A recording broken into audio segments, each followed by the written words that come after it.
నేను union government తిడితేనేమో నేను కాంగ్రెస్ అనుకుంటున్నారు, నేను స్టేట్ గవర్నమెంట్ తిడితే బీఆర్ఎస్ అనుకుంటున్నారు, నేను రేపు పోయి వెస్ట్ బెంగాల్ టీఎంసీ గవర్నమెంట్ని తిడితే నేను మళ్ళీ బీజేపీ అని అనుకుంటారు. ఇక్కడ జనాలకు అర్థం కానిది ఏంటి అంటే అపోజిషన్ పార్టీలు వాళ్ళు మళ్ళీ పవర్లోకి రావాలి అన్న స్వార్థం కోసము ప్రజల తరపున గవర్నమెంట్ని క్వశ్చన్ అడుగుతాయి. కానీ గవర్నమెంట్ని క్వశ్చన్ అడిగే ప్రతి పౌరుడిని తీసుకెళ్ళి మీరు అపోజిషన్ పార్టీ వాళ్ళు అంటే ఎట్లా? అట్లా కుదరదు కదా. ప్రజాస్వామ్యంలో మనం ఎన్నుకున్న గవర్నమెంట్ని పారదర్శకంగా, జవాబుదారీతనంగా, ఇంకా డెమోక్రటిక్గా ఉంచాల్సిన బాధ్యత ప్రజలది. సో నిజమైన అపోజిషన్ ప్రజాస్వామ్యంలో ఎవరన్నా ఉన్నారంటే అది ప్రజలు మాత్రమే.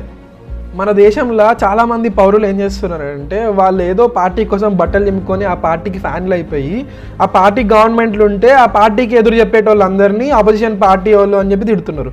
మళ్ళీ వాళ్ళ పార్టీనే గవర్నమెంట్లోకి వస్తే అదే అపోజిషన్ చేసేటోళ్ళని మీరు గొప్పోళ్ళు అని చెప్పి నెత్తిన పెట్టుకుంటున్నారు. ఏంది ఇదంతా?